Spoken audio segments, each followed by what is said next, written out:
আমাদের হোটেলে ব্রেকফাস্ট আমরা চলে আসলাম। আমাদের হোটেলের ব্রেকফাস্টটা আসলে খুবই হেলদি ছিল এবং দেখেন বাইরের ডেকোরেশনটা আসলে আমাদের হোটেলের যে ডাইনিং এরিয়াটা ছিল সেটা কতটা সুন্দর। প্রত্যেকটা আর্কিটেকচার এত সুন্দর ছিল। তো আমরা বসে আসলে আমাদের মিল এনজয় করতেছিলাম। অ্যান্ড বাইরেও দেখতেছিলাম কি অবস্থা, প্ল্যানিং করতেছিলাম কোথায় যাব, কি করব। আর হচ্ছে এই তো, আর আমরা যেখানেই যাই চা কফি তো লাগবে, মাস্ট মাস্ট মাস্ট। তো এটা হচ্ছে আমাদের হোটেলের রুফটপ। এখানে হচ্ছে আমরা আসলে এতদিন থাকছি বাট আসি নাই, লাস্ট ডেতে আসা হলো। আর সুইমিংও করা হয় নাই, এত ব্যস্ততা অ্যান্ড এত কিছুর মধ্যে এসে যে সুইমিং করব সেই সুযোগটাও হয় নাই। বাট খুব সুন্দর গোছানো পরিপাটি, নিট অ্যান্ড ক্লিন, খুবই সুন্দর।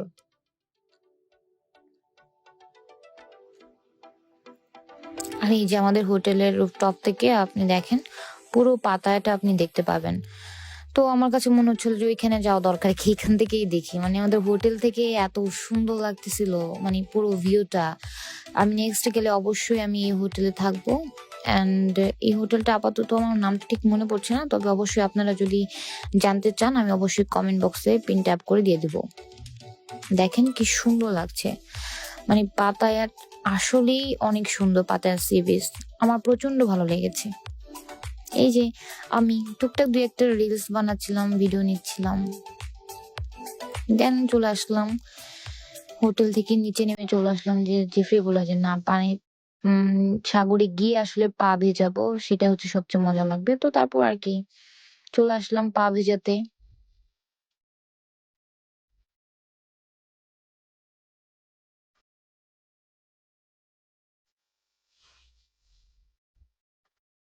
থাইল্যান্ড আসলে আপনি এনজয় করার অনেক জায়গা পাবেন, দেখার মতো অনেক জায়গা পাবেন। মানে পুরোটাই ওদের ফটোজেনিক ভাবে ওদের সবকিছু করা এবং সবকিছু, পাতায়া বলেন, ফুকেট বলেন বা অন্যান্য যেসব ওদের দর্শনীয় স্থানগুলো আছে প্রত্যেকটাই অনেক সুন্দর। মানে আপনি থাইল্যান্ডে 1 মাস থেকে ঘুরলেও আপনি বোরিং হবেন, এটুকু বলা যায় যে আপনি আসলে থাইল্যান্ডে ঘুরলে বোরিং ফিল করবেন না।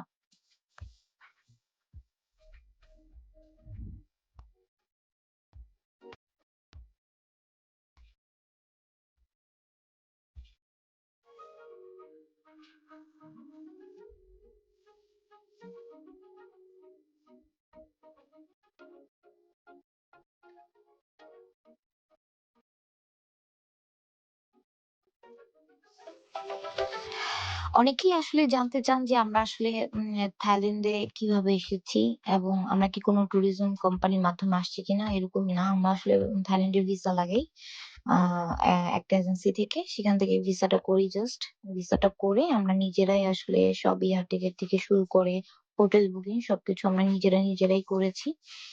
দেন হচ্ছে আমরা নিজেরাই ঘুরেছি, যেখানে যতদিন থাকতে ইচ্ছে হয়েছে ঠিক ততদিনই থেকেছি। এবং যেখানে যতটুকু, কারণ হচ্ছে কোন একটা ট্যুরিজমের আন্ডারে আসলে বা কোনো গ্রুপের আন্ডারে আসলে তখন নিজেদের মতো এনজয় করা যায় না, দেখা যায় টাইম বাইন্ডিং থাকে। তো আমরা আসলে আমাদের ইচ্ছে মতো আমরা যেখানে ইচ্ছে সেখানে যতটুকু টাইম দরকার ততটুকু টাইম থেকেছি, স্পেন্ড করেছি। ভালো লাগলে আবার গিয়েছি। এরকম আরকি, মানে নিজেদের মতো করে চিল করছি। সো এটা আমার কাছে মনে হয় যে মানে যারা ভ্রমণ প্রিয়াসী তারা আসলে একা যারা ঘুরে তারাই বুঝতে পারবে যে এটার মজাটা আসলে কতটুকু। টাইম বাউন্ড করে দিলে আসলে আমার কাছে মনে হয় যে পুরো ঘোরার মজাটাই আসলে বৃথা হয়ে যায়। দেন আমরা অনেক ক্লান্ত। আমরা একটা বাঙালি হোটেলে গিয়ে একটা চিকেন বিরিয়ানি অর্ডার করি। দেন আমি আর জেফ্রি মিলে খাই। উম অনেক ভালোই ছিল। মানে থাইল্যান্ডে আসলে বাংলা খাবার মানে প্রচন্ড মিস করতেছিলাম। কজ আমার থাই ফুড এতটা পছন্দ না। তো আ আমরা আসলে বলে না বাঙালি যেখানে যায় ভাতটা খাইতেই হবে। তো ঐরকম আরকি। একবেলা ভাত আমাদেরকে খেতেই হইছে। আর আমি আর জেফরি ভাত না খেলে মনে হয় যে আমাদের কিছুই খাইনি। তো এইজন্য আসলে আমরা চিকেন বিরিয়ানিটা নিয়ে খাচ্ছিলাম এবং আমরা একটা ক্যাব বুক করে হচ্ছে চলে গেলাম।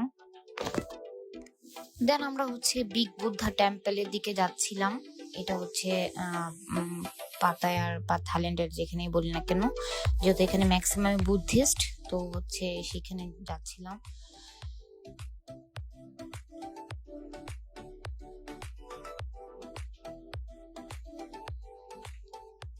এই এইখানে এসে আসলে আমার তেমন একটা ইন্টারেস্টিং কোনো কিছুই লাগে নাই। কজ বিগ বুদ্ধা টেম্পল এটা আমি কক্সবাজার দেখেছি, মহেশখালীতে দেখেছি।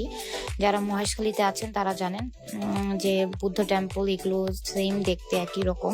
তো আমার কাছে আসলে মনে হয়েছে যে এখানে না আসে আমি অন্য একটা জায়গায় গেলেই হয়তোবা আমি আরো নতুন কিছু এক্সপেরিয়েন্স করতে পারতাম। তো এই আরকি।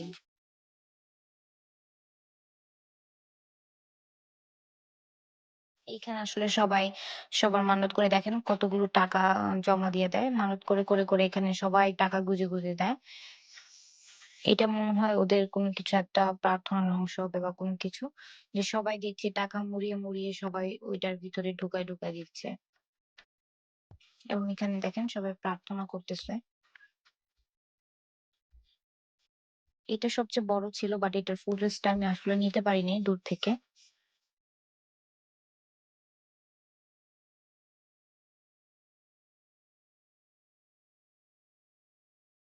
অনেকগুলো আসলে বুদ্ধা এখানে রাখা ছিল। আরো কি যেন বলে সেগুলো দেওয়া ছিল এখানে। তো সবগুলোর নাম তো আসলে মনে নাই। আর হচ্ছে এখান থেকে দেখেন কত সুন্দরভাবে পাতায়াটাকে দেখা যাচ্ছে। পুরো এই টেম্পল থেকে পুরো পাতায়া সিটিকে এত সুন্দর লাগছিল। মানে আমার কাছে মনে হয়েছে যে এখান থেকেই পুরো পাতায়া সিটিটাকে খুব সুন্দরভাবে দেখা যাচ্ছিল। তারপর এটা হচ্ছে বুদ্ধের একদম পায়ের ছাপ দেখাচ্ছিল। আর এই লোকটা হচ্ছে এরকম পাখি ছেড়ে দিচ্ছিল, খাঁচা ভর্তি পাখি নিয়ে আসছিল, তো ২টা না ৪টা। তো তারপর হচ্ছে কি একটা বলে যেন পাখিগুলাকে সব ছেড়ে দিল। এই যে কি সুন্দর করে পাখিগুলো সব উড়িয়ে দিল। এটা অনেক বেশি ভালো লাগছে।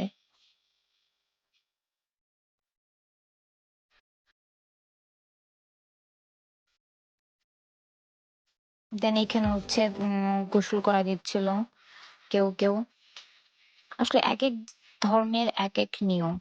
তারপর আমরা চলে আসি থ্রি মারমেইডে। এই জায়গাটা পাতায় আমার সবচেয়ে বেশি সুন্দর লাগছে। মানে কেউ যদি আমাকে আস্ক করে যে পাতায়াতে গেলে তুমি সবার আগে কোথায় যাবে, তাহলে আমি বলবো থ্রি মারমেইড। কজ এটা এতটাই সুন্দর ছিল দেখেন।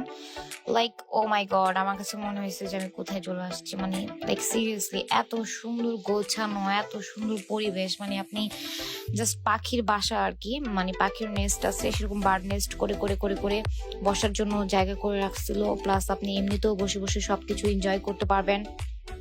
দেখতেও এতটা সুন্দর ছিল। পাশেই সমুদ্র, বিশাল সমুদ্র, তার পাশে আপনি এরকম আপনাকে বসার জায়গা করে দিয়েছে। মানে খুবই অ্যাস্থেটিক ছিল। ঠিক তেমনই ভাবে খুবই সুন্দর ছিল। মানে এইটা আসলে ফুটেজে দেখানো সম্ভব না যে এই জায়গাটা আসলে কতটা বেশি সুন্দর লাগছিল। বলে না যে কিছু জায়গা আসলে কখনো ক্যামেরায় বন্দি করা পসিবল না, ঠিক তেমন এই জায়গাটাও এরকম।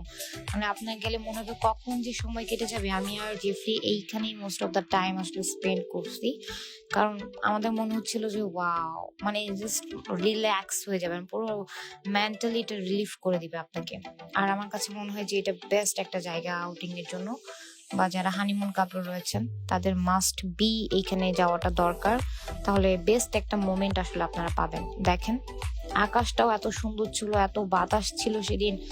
খুবই ভালো লেগেছে আমার কাছে এই জায়গাটা। So আমি সবাইকে রিকমেন্ড করবো পাতায় গেলে অবশ্যই থ্রি মারমেডে একবার হলেও ঘুরে আসবেন। এন্ড এটা কিন্তু অবশ্যই বুকিং করে যেতে হয়।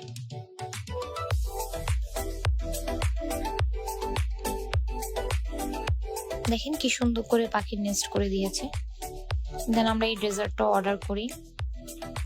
ওদের ডেকোরেশন এত সুন্দর। প্রাইস মোটামুটি এক্সপেন্সিভ যেহেতু এত সুন্দর একটা জায়গা, সো স্বাভাবিকভাবেই ফুডের প্রাইসটা বাইরে থেকে একটু বেশি হবে, এটাই স্বাভাবিক। বাট হ্যাঁ, আমার কাছে মনে হয় যে এটা ঠিক আছে, মানে এত বেশি না। মানে আমার পরিবেশটাই এত সুন্দরভাবে এনজয় করেছি যে আমার কাছে আর মনে হয় না যে এটা অনেক বেশি এক্সপেন্সিভ বা এত কিছু। দেন সন্ধ্যা হয়ে যাওয়ার পরে এরকম এখানে হচ্ছে লাইভ কনসার্টের আয়োজন করছে। অ্যান্ড সবচেয়ে পছন্দের গানগুলো আসলে এখানে বাজাচ্ছিল, যে আরো বেশি ভালো লাগছিল। মানে এখানে জাস্ট বললাম না, হানিমুন ট্রিপের জন্য এই জায়গাটা বেস্ট। মানে আপনার এত বেশি, মানে আপনাকে রোমান্টিক একটা ফিল দেবে যে যেটা আসলে বলার মতো না। তো এত সুন্দর করে এরা গান গাচ্ছিল, গান শুনছেন, প্রকৃতি দেখছেন, সাগর দেখছেন, সাথে এরকম ফুড এনজয় করছেন। এটা আসলে অনেক বেশি এনজয় করার মতো। দেন আমরা রাতে এসে একটা বাঙালি হোটেলে চলে আসি। এন্ড আলু ভাজি আর পরোটা নিই। আমি বলে রাখি এই আলু ভাজি আর পরোটা আমাদের ১৬০০ টাকা লেগেছে খেতে। কজ আমরা ৩ বার খেয়েছি।